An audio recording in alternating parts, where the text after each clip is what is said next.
Les fonctions utiles en deux fois arrobase, at. Donc c'est assez, c'est utilisé aussi, hein, c'est une fonction où on peut avoir pas mal de renseignements sur le serveur SQL, sur aussi l'instance qui est installée. At server name, ça permet d'afficher le nom de l'instance du serveur SQL. D'accord. C'est si vous avez plusieurs instances, là c'est assez utile pour savoir sur quelle instance vous êtes. At language, ça permet de connaître la langue de votre serveur SQL. Service name, ça permet, au lieu d'aller dans les services Windows pour savoir le nom du service SQL installé, vous pouvez le savoir directement via SQL, via cette commande. Permet de savoir count, permet de savoir les transactions en cours sur le serveur. Je m'en sers quelques fois pour compter le nombre de requêtes SQL qu'il y a sur le serveur SQL en cours. Version, enfin la version SQL installée sur le moteur SQL. Et la speed permet de savoir quel speed on utilise, quel processus est utilisé pour aboutir, quelle est la requête qui prend le speed en cours d'exécution. D'accord. Allez, on voit ça en démo. C'est parti pour la démo.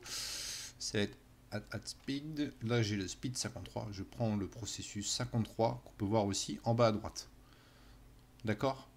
Donc, on peut mettre en fait ce speed dans certaines transactions. On peut aussi le tracer sur SQL, ces speeds. Les speeds, j'en ferai un coup à part. C'est un numéro qu'on prend pour exécuter une requête sur SQL. C'est ce que donne SQL Server pour exécuter votre transaction. D'accord. Vous n'aurez jamais de speed en dessous de 50. Les 50 premiers speeds sont exclusivement réservés au processus système. D'accord. Donc 53, c'est mon speed en cours. Langage, donc je suis en langage français. D'accord, mon moteur de base de données a été installé en français. Le nom de mon serveur, ça c'est pratique quand vous avez plusieurs instances SQL et savoir sur quel serveur, sur quelle instance je travaille. Je peux voir aussi en bas. D'accord. Select add version, ça me permet de savoir ma version SQL sur laquelle je travaille. On peut le voir aussi en version 14. 14 c'est 2017 ici.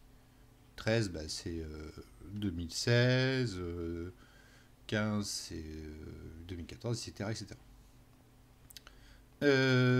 Service name, ça permet de savoir le nom du service qui est installé sur mon moteur SQL. Je fais ça, je vais dans les services, service.msc. Et là, si je fais un tri par rapport au moteur, par ordre alphabétique, on voit que c'est ici. SQL Server, dans ce cas, MS SQL, donc c'est sur celle-ci que je travaille actuellement. Ici, celle-ci, pardon. D'accord. On fait ci, non c'est 01, je vais y arriver. 01, c'est celle-là. D'accord. Ça c'est le nom du service sur lequel tourne SQL Server. Si on arrête le service, ça vous le savez maintenant, le moteur SQL ne tourne plus. Donc je travaille sur le nom de ce service. Et count, ça permet de savoir le nombre de transactions qui est en cours sur le serveur SQL. Bon, pour l'instant, le nombre de transactions en cours, actives. D'accord. Donc ça, là, il y en a pour l'instant, il y en a 0. Donc si vous avez une forte volumétrie sur votre serveur SQL, ça permet de savoir le nombre de transactions en cours. Bon, il y a plein de DMV, j'en parle pas dans ce cours, mais qui permettent de savoir quelles sont les requêtes en cours, quels speeds sont utilisés, qui log pas. On connaissait SP ou2, mais il y a plein d'autres requêtes SQL, des DMView, qui sont très pratiques. J'en parlerai aussi dans d'autres sessions sur ces transactions en cours, car c'est quand même super intéressant. Ok.